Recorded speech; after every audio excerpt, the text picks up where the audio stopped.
don't. Good morning, everybody. Welcome to day 28 of the Democrat shutdown. We're almost a month into this, and we wanted to highlight a couple of things and a few members this morning. There are some very important developments. But before we get to all that, one of the things that we wanted to note is that really it's painfully obvious to everyone the true motivation of the Democrats' historic obstruction has now become very clear for everyone. I want to use a little simple, Lily, if you show me this real quick. Just real quick, simple facts, because these things get obscured too much. But there are simple facts about the Democrat shutdown that everybody needs to recognize. Here's 4 of them. First of all, we have to have Democrats to reopen the government. You know that in the Senate, it requires 60 votes to break an impasse. Wait, hang on, Lily, hold it real quick. Keep it close to the podium. I want everybody to see this, okay? We're going to make it simple. I had my 15-year-old son and some of his friends were together over the weekend, and they wanted me to explain it to them as simply as possible. This is the little formulation, okay? Hey, fellas, remember from civics, you got to have 60 votes in the Senate. We only have 53 Republicans, so we must have Democrats to do it. The Democrats are out trying to claim that this is all on Republicans because we control the government. We don't control the Senate without 60 votes, so you have to have them. Now they've voted 13 times, those Senate Democrats, counting the House and the Senate together, they voted 13 times to keep the government closed. And what they're demanding as a ransom to reopen the government are some really crazy things. They want to restore $200 billion in health benefits paid for by U.S. taxpayers to illegal aliens and non-citizens. We can't do that. They want billions of dollars in wasteful programs to be returned to foreign countries for things that none of you would agree with. We are not going to do that. They want $500 million to go back to left-leaning news organizations paid for by taxpayers. We can't do that. And then they want to cut $50 billion from the Rural Hospital Fund that Republicans got signed into law July 4th to prop up health care in red states and rural areas around the country.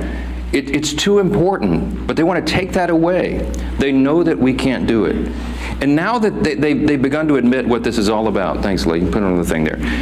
They're admitting what they're up to. Chuck Schumer said every day of the shutdown gets better for us, meaning the Democrat Party. And you know, we had the second-ranked Democrat in the House, the minority whip, who just said a few days ago, the end of last week, that we know that this is causing great pain for the American people, but we have to use this leverage. We don't have many times where we have leverage like this. And so they've shown you what the real motivation is. But ultimately, why are they doing all that? Let me summarize this really quickly, as simply as I can, for the civic students back home. Republicans are not demanding anything, literally nothing. All we want is to reopen the government. The Democrats are demanding all those things I just showed you on the chart, plus a lot more. When I say they want to send money to foreign countries, this is some of the things that they would propose that we spend money on again. They're demanding, this is a ransom to reopen the government. Things like $4 million for global LGBTQI plus awareness campaigns around the world. $4 million for the LGBTQI plus democracy grants in the Balkans. They want $2 million for feminist democratic principles projects in Africa. We're not doing that. But again, the question is why? Why? This sounds crazy. It is. Why would they do this? And what we saw on vivid display over the weekend was the re-emphasis of this fact. This is motivated purely out of fear. And what do we mean by that? You saw the Democratic leader in the House, Hakeem Jeffries, endorse Zohran Mamdani for mayor of New York City on Friday. It was an illustration of what we're facing here. The Democrats right now fear the far left activists more than they fear air traffic controllers, border patrol agents, American service members, and so many others missing their paychecks. They fear the Marxist insurgents like Mamdani more than they fear families and children going hungry from lapsed benefits that keep food on their tables. They simply fear losing their own political positions next November if they don't appease the angry far left base right now. And they will appease that base at any cost, no matter how much pain's inflicted. In fact, they've said in their own words, this gets better for us day by day. How does it get better? Because they're proving to the angry far left base in their party that they will prioritize them over the American people. And simply put, it's the profound fear in the Democratic Party that drives this shutdown. It is not principle, it is not policy, it is certainly not concern for the constituents that they say that they want to represent. We know that because even their own constituents now are begging Democrats to stop the political games and reopen the government. Just yesterday, the largest union of federal workers, the very people that the Democrats claim that they fight for, came out publicly and urged the Democrats to join the Republicans in passing the House's very simple short-term funding bill. Also, yesterday, the National Air Traffic Controllers Association began to put up flyers in airports to explain the real danger that is being imposed for air travel, air safety in this country, highlighting what the Democrats are doing. So I just want to say this simply to our Democrat colleagues. You have an off-ramp now. You painted yourself into a corner, but here's your off-ramp. The unions, the largest unions, are saying, please do this. You can claim that as cover and say that you had to do it. Reopen the government. Get it working for the people. It's our #1 priority and responsibility as members of Congress. But Senate Democrats have refused to do it for almost a month now. I've said it over and over, Republicans have done our job. We passed the clean short-term funding extension to keep the lights on and pay all these workers and our troops and fund programs like SNAP and WIC that Americans need and rely on. And in the meantime, Republicans have been working very hard around the clock every day of this Democrat shutdown to do our best to reduce the pain for our constituents. In our districts, we got a video running over here just showing some highlights of what all the House Republicans are doing and have been doing for the last few weeks. Out in their districts, they're trying to help Americans navigate the crisis that the Democrats have created with their selfish political decisions. Here's a few more examples this morning we wanted to highlight. In Montana, Congressman Troy Downing, these are all Republicans doing work back home. He's met directly with his TSA officers and air traffic controllers who continue to show up to work while Democrats keep the government closed. In New York, Congresswoman Nicole Maliotakis has been working around the clock, hand in hand, for example, with her local national park officials to organize community cleanups and maintain our public lands, doing the work Democrats left behind as park rangers and visitors staff remain furloughed under their shutdown. In Sullivan County, Indiana, and down in South Texas, you have Congressman Mark Messmer and Brian Babin. They've strategized with rural hospital leaders to ensure that these communities are able to access that $50 billion rural hospital fund, by the way, that the Democrats want to defund. This worked hard to kill in their counterproposal to reopen the government. In South Carolina, Congresswoman Sherry Biggs has been meeting with her small business owners who continue to serve their communities, many of whom are already feeling the benefits from Republicans' work to deliver no tax on tips. We did that in the big, beautiful bill, the Working Families Tax Cut. It's a wildly popular measure that, by the way, every Democrat voted against.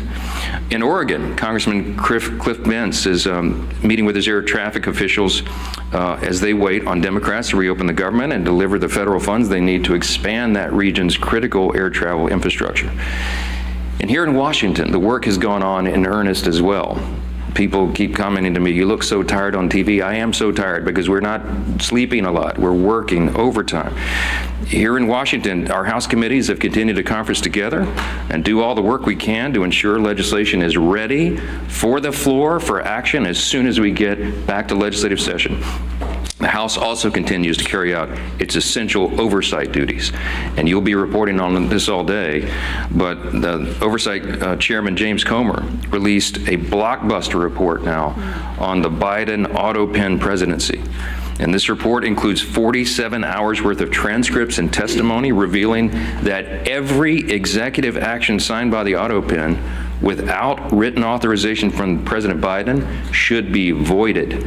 This is an unprecedented situation in American politics and government. The actions of President Biden simply were not all his own actions, and there are major implications to that, including all the pardons that he signed. But don't get me started. Okay, on Friday, the Energy and Commerce Chairman, Brett Guthrie, these are all Republican actions, he launched a bipartisan investigation into the NBA's handling of betting and illegal gambling allegations following the recent shocking reports that raised questions and integrity concerns.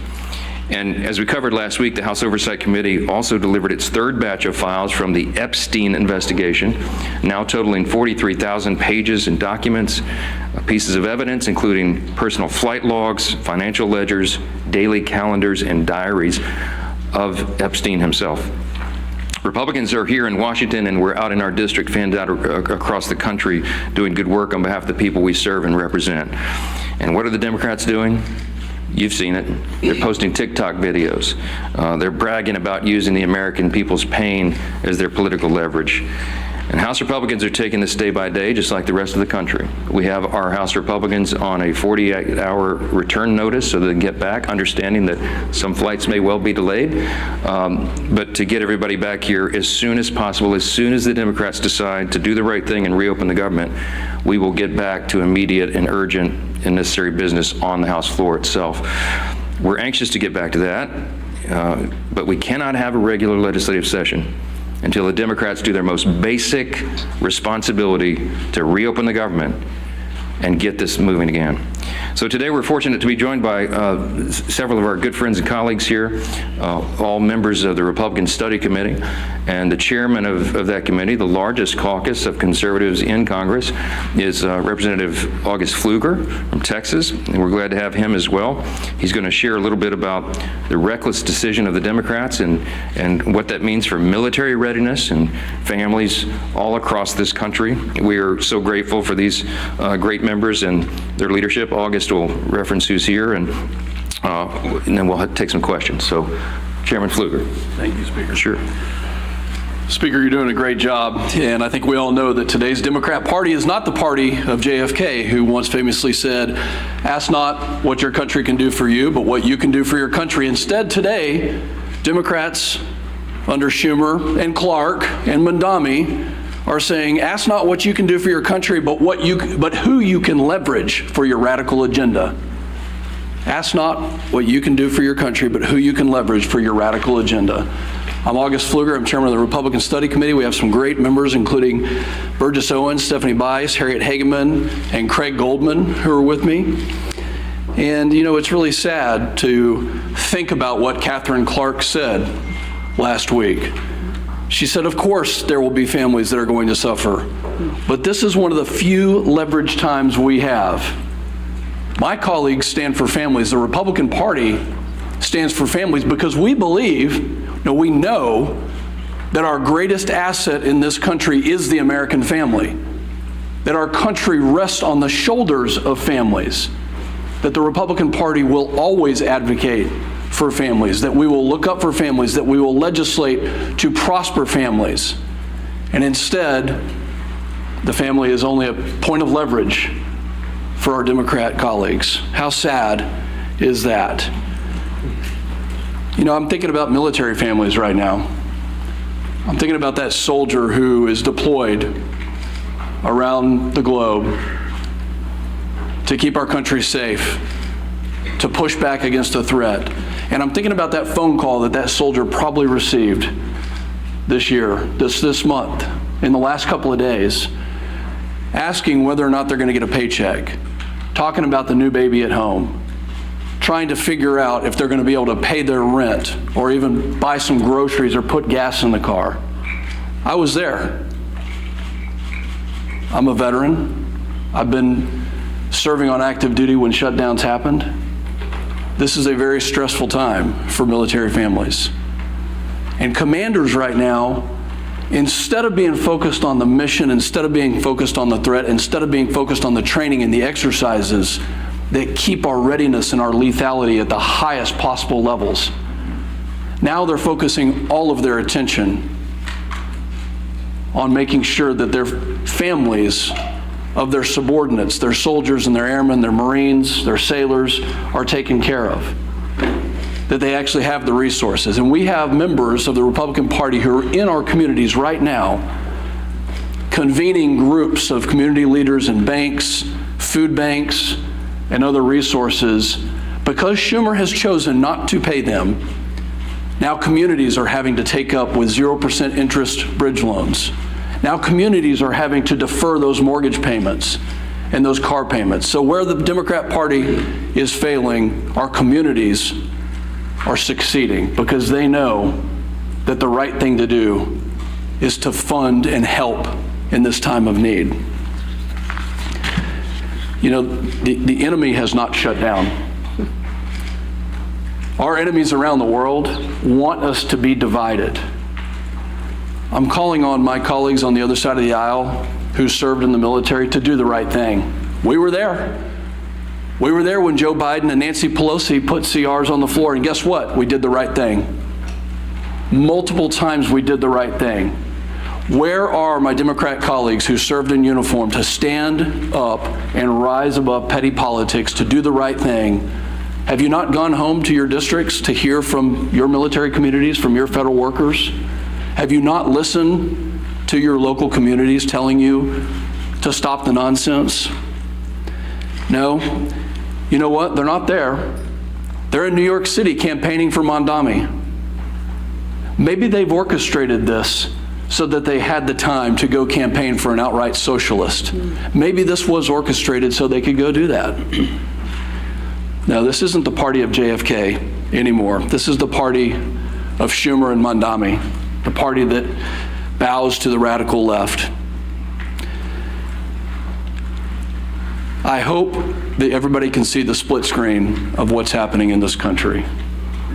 The Speaker has so eloquently talked about the fact that Republicans are doing our job to take care of families, that over 13 times the Senate Republicans have voted to fund our military, to fund TSA, to make sure our Border Patrol can get paid and all federal workers can get paid, and Democrats continue to obstruct. I hope you can see the dichotomy between the two sides here.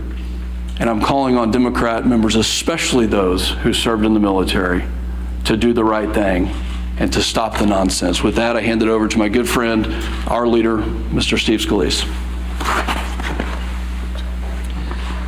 Thank you, Chairman Pfluger. Thank you for your service to our country, especially to all those men and women who are currently serving our nation, whether it be in the military, federal employees that are still working, showing up on their job, but because of Chuck Schumer and Democrats who have bowed to the socialist radicals in their party, those federal workers are not getting paid.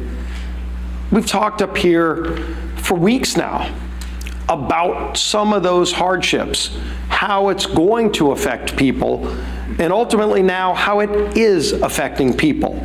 Those impacts are now being felt. It's not hypothetical anymore. It's not some memo from a department laying out what might happen. We're starting to hear those stories. You can see, and our conference chair, Lisa McClain, has done a really good job of compiling a lot of the work that's being done by many of our colleagues. One of the reasons we're not meeting in session is because the Democrats shut down the government, but also because of that shutdown, our members are now busy in their districts mopping up a lot of the mess created by those Democrats because of the shutdown, the hardships it's created on families. And those are real hardships, and I applaud my colleagues who are in their districts trying to figure out ways to help people during this difficult time, working with food banks to get food to people who are missing SNAP benefits, WIC payments, military members who are not getting paid, but they're overseas, as Chairman Pfluger talked about. While their family's still here, those babies still have needs, and yet the paycheck's not coming in. Those bills are still due. And Democrats think this is some kind of game. Speakers talked about this over and over again, but what has their reaction been? Not figuring out a solution to get out of it, an off-ramp. It's doing stupid TikTok videos, making fun of this situation, thinking that the American people are leverage in their game to get some kind of unachievable goal, $1.5 trillion in new spending, $200 billion in taxpayer benefits for illegals, gutting $50 billion out of a healthcare fund for rural hospitals. Again, they try to claim it's about something else. Maybe it's about something else. Maybe it's about healthcare. Well, if it was about healthcare, they wouldn't be gutting it's about healthcare. Well, if it was about healthcare, they wouldn't be gutting $50 billion out of the rural healthcare fund. They wouldn't have fought, by the way, on the rural healthcare fund. They wouldn't have fought, by the way, on the Senate floor months ago to remove a provision, the cost-sharing ratios, that would have lowered premiums on families by 11%. It was in our bill. We voted for it, passed out of the House. Democrats are still to this day bragging that they removed that provision from the bill that would have lowered premiums, health insurance premiums on families by 11%. And they want to talk about health care? Give me a break. Look at what they've done. They've wrecked the healthcare system. They fought to raise premiums on families. Democrats have over and over again, and now they're imposing real pain on American families with this shutdown. We've got some new numbers that have come in, and these are not good numbers, unfortunately. Reuters reported more than 2,700 flight delayed nationwide on Monday, and more than 8,600 flight delays just Sunday. 8,600 flight delays. Think of how many families were impacted. Every flight, well over 100 people on each one of those 8,600 flights that were delayed, all because Chuck Schumer and radical Democrats want to use American people as leverage. A Democrat aide said they won't concede short of, quote, planes falling out of the sky. Who are these people? Didn't they once care about this great nation and making it better? And now they think if a plane falls out of the sky, that's their leverage? For what? Goodness. Chuck Schumer, quote, every day gets better for us. Who is us? Because I can tell you who them are. The American people are sick and tired of Chuck Schumer and his friends thinking it's a better day for him when they are feeling more pain. Senator Coons, quote, the point of this shutdown is not just suffering for suffering's sake, but to make a point, as if suffering of the American people is not enough. We've heard, of course, over and over again, Catherine Clark, shutdowns are terrible. Of course, there will be families that are going to suffer, but it is one of the few leverage times we have. They keep saying over and over again, they know American people are suffering. They don't care. They want leverage for themselves. They want to show off to their radical socialist base. Bernie, of course, Bernie Sanders, who was on the stage with AOC over with Mandami the other day with their socialist love fest. Bernie, quote, you reopen the government and we lose our leverage. That's what this whole shutdown is about. They're telling you what they mean. Democrats sourced in the Hill article last week that we talked about, quote, we would have enough votes to reopen the government if people were not terrified of getting the guillotine. This is Democrats being afraid of their own base because their base is so radical that they're afraid of their base. The American Federation of Government Employees, we talked about this yesterday, came out and said, quote, it's time to pass a clean continuing resolution and end this shutdown today. No half measures and no gamesmanship. Rep. Amelia Sykes said, quote, we know that people are going to suffer if we don't open the government. People will go hungry. Well, she knows it. She's causing that hunger, but let's put a point on this. In an ABC article regarding the 42 million Americans that are going to lose SNAP benefits next week, Joel Berg, who's the CEO of the nonprofit Hunger Free America, said this, quote, we are going to see the greatest hunger crisis since the Great Depression. And that's not hyperbole, that's just true. The greatest hunger crisis since the Great Depression, when 42 million people lose their SNAP benefits this weekend. What are these Democrats waiting for? This is not a game. This is not leverage. They're taking food off the table for families, for babies. It's disgusting. It's time to end the madness. They can go on the Senate floor today. Just 5 of them need to get courage. Just 5 of them need to get the courage to do the right thing and open the government today and end this pain and end the suffering that they've caused. Then we can go negotiate our differences. Yield to the whip. Tom Emmer.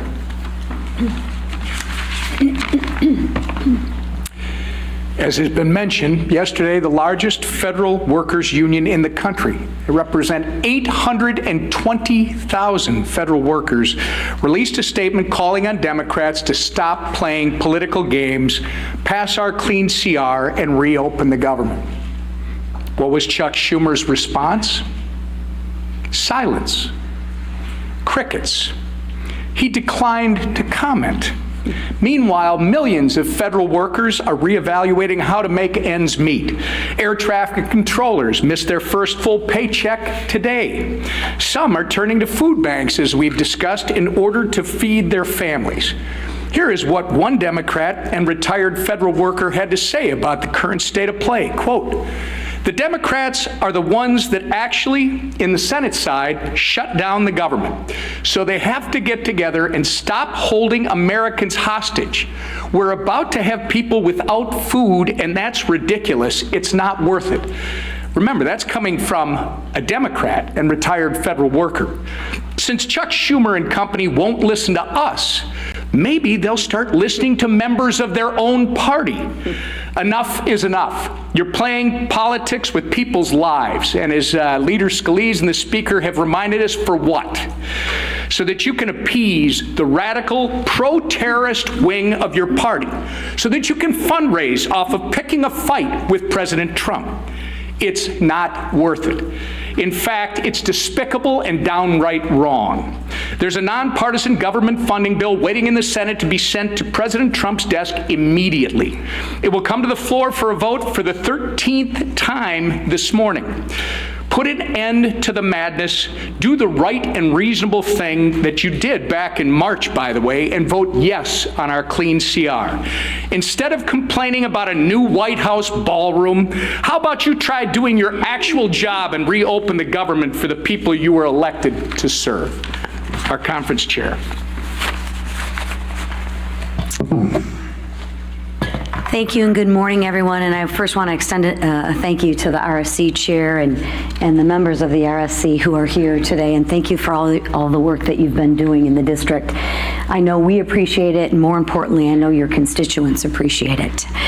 I know I've been standing at this podium with Speaker Johnson and House leadership for weeks now. And every time we have said the same thing. Republicans voted to keep the government open. Democrats voted to shut it down. Period. It is that simple. This week, more than any other week, the consequences become impossible to ignore. As of yesterday, more than 10,000 flights have been delayed because of staffing shortages. By the end of this week, nearly 2 million paychecks will be missed by Americans. And by Saturday, 42 million Americans will lose their SNAP benefits. Let that sink in. 42 million Americans will lose their SNAP benefits this Saturday because Democrats want to use them as leverage. This is real pain, real fear, and real consequences. And Democrats are using that as political leverage. And leverage for what? Ask them this. Leverage for what? To force through illegal benefits for illegal immigrants to the tune of $1.5 trillion? They'd rather do that and put 42 million Americans at risk of losing their SNAP benefits. That's what they're choosing. That's what they're choosing. Let that sink in for a minute. This isn't leadership. This is cruel and disgusting, and it's cruelty disguised as politics.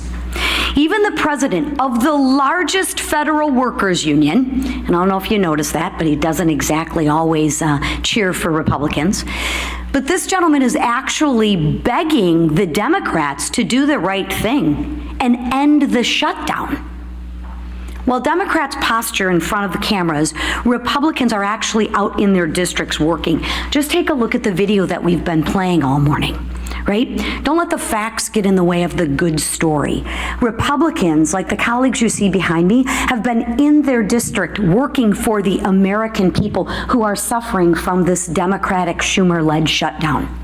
You will see Republicans volunteering at food banks, Republicans supporting rural hospitals, Republicans cleaning up national parks, and Republicans helping people in real ways. Republicans believe in solutions, not stunts. We believe in serving the American people, not using them. So while Democrats try to turn American hardship into political currency, Republicans are working to reopen the government, to restore paychecks, and bring stability back to American families. Because this isn't about leverage, it's about people. And we are here to serve. It's about time the Democrats remember who they serve. Thank you. All right, questions?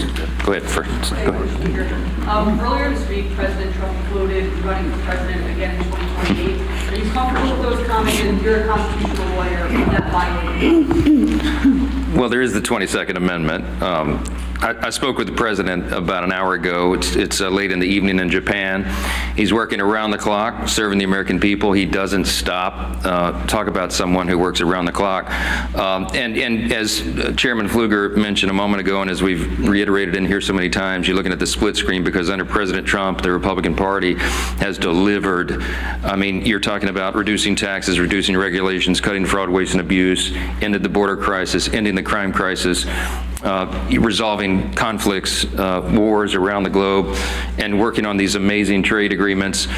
It's been a great run, but I think the president knows, and he and I have talked about the constrictions of the Constitution, as much as so many of the American people lament that. The Trump 2028 cap is one of the most popular that's ever been produced, and he has a good time with that, trolling the Democrats whose hair is on fire about the very prospect. But I do believe that we've got 3 extraordinary years ahead of us, and the 2 years of the Trump administration are going to be an incredible thing.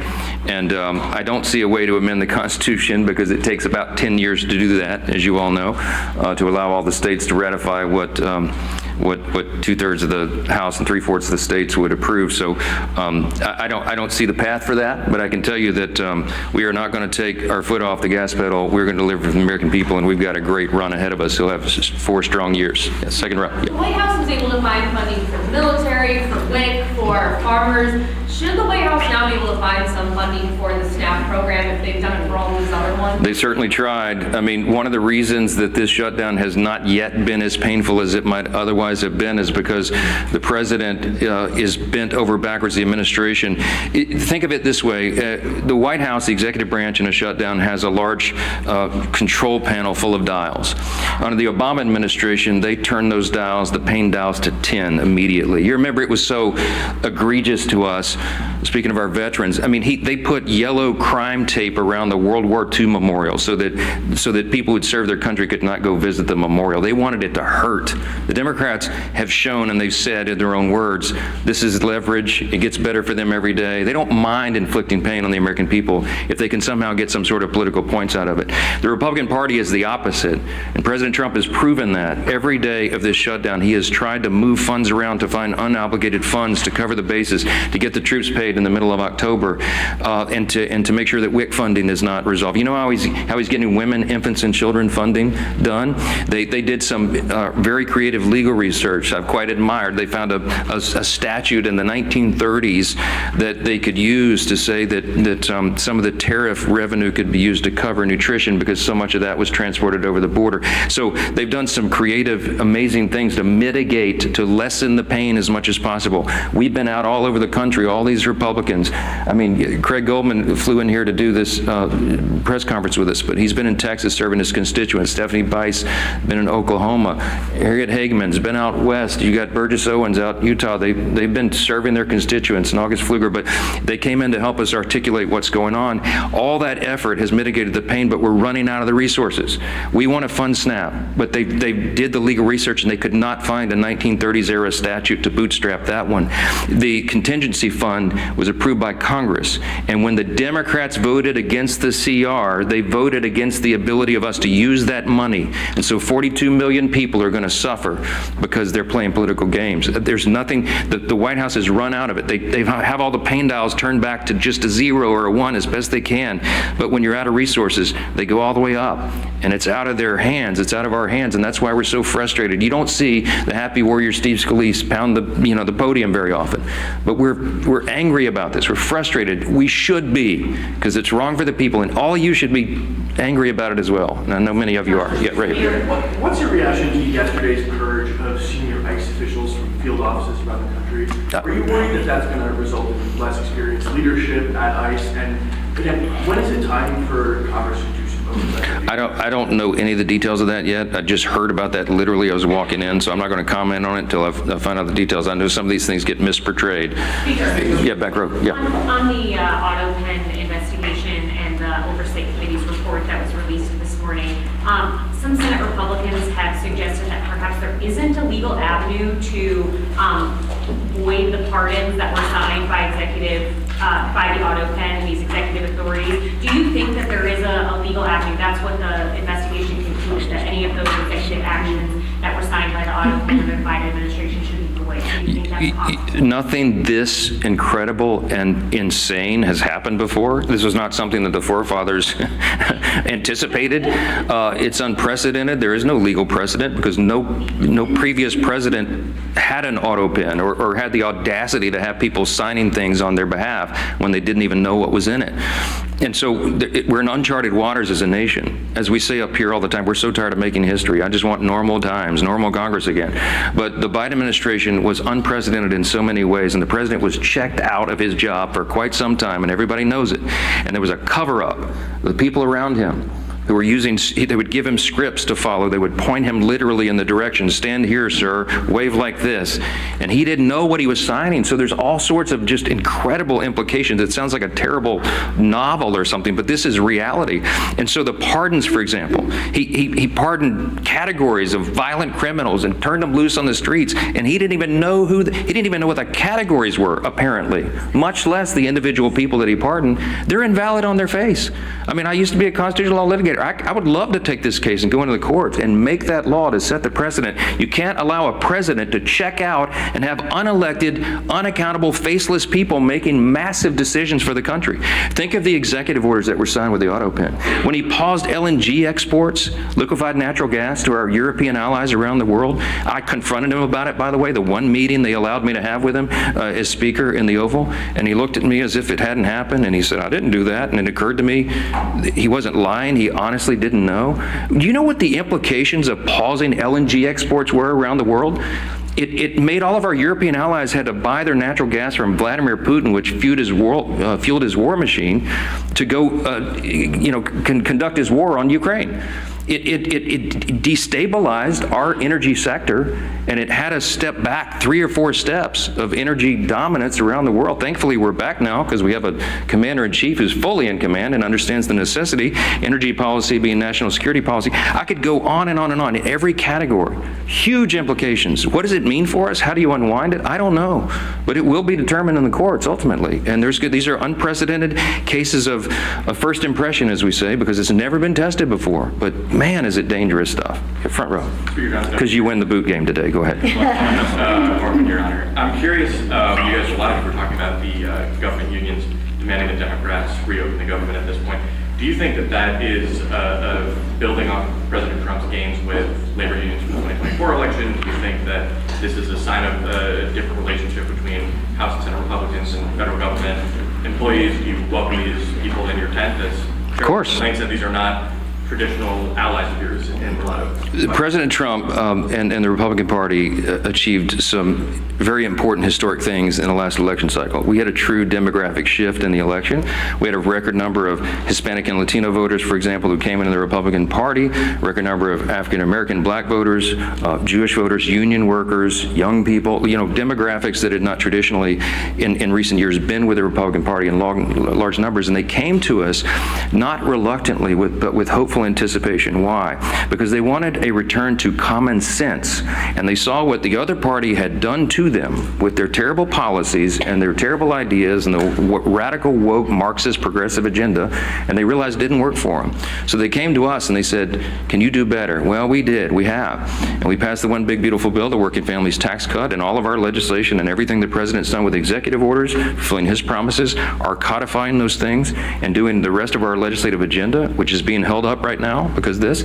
We're delivering for those people. So it is not a surprise to me that union workers would come enthusiastically supporting common sense. What we're asking for here is common sense. They're supporting the party, they're supporting the president because they know who's working for the American people and who is not, who is causing and inflicting pain on the American people. The contrast has never been more clear. We say all the time, this is not your father's Democratic Party. I grew up in Louisiana. When I was a kid, I didn't even know a Republican. Literally, like everybody was Democrat. And, you know, they're the Southern Democrats, you know, conservative Democrats down in Louisiana. That party doesn't exist anymore. My grandfather would not recognize what this party has become. He would clearly, they'd all be Republicans because the Republicans stand on the side of common sense and working families, hardworking, middle class, lower class earners in the country. We drafted the Working Families Tax Cut to be geared for them, to help them. And we infused the legislation with all this pro-growth policies so that all boats will rise. People see that. They see the effects. Ideas have consequences, my friends. And the policies and ideas that are advanced by the Republican Party are right for America because they comport with our founding principles, and we stand on those principles to defend them. And by contrast, on the other side of the screen, they're going for communism and Marxism. Take your choice. Jake. You have been of the opinion that you're not interested in these one-off funding bills, SNAP, air traffic control. Is that still your view? Look, we voted September 19th to fund every one of those priorities, and every Democrat in the House except one voted to not fund them. The Democrats are playing games. They put a few of the one-off bills on the floor, as you've seen in the last week or so. They put a bill to pay the troops and pay essential workers, and the Democrats voted it down. So it would be a futile legislative effort for us to do this again repetitively in the House and send it over there so Chuck Schumer and the gang can play games and spike it. It's a waste of our time. They need to vote for the clean, continuing, nonpartisan CR, turn the lights back on and get the country working again, and then we can resolve all the rest of the issues that were always on the calendar for the remainder of the year. I want to thank our Republican Study Committee colleagues for being here and standing in the gap for your constituents. All the Republicans out there, they're still at work. They're not even watching these press conferences because they're working for their constituents. Thanks for that. Appreciate it. Yeah.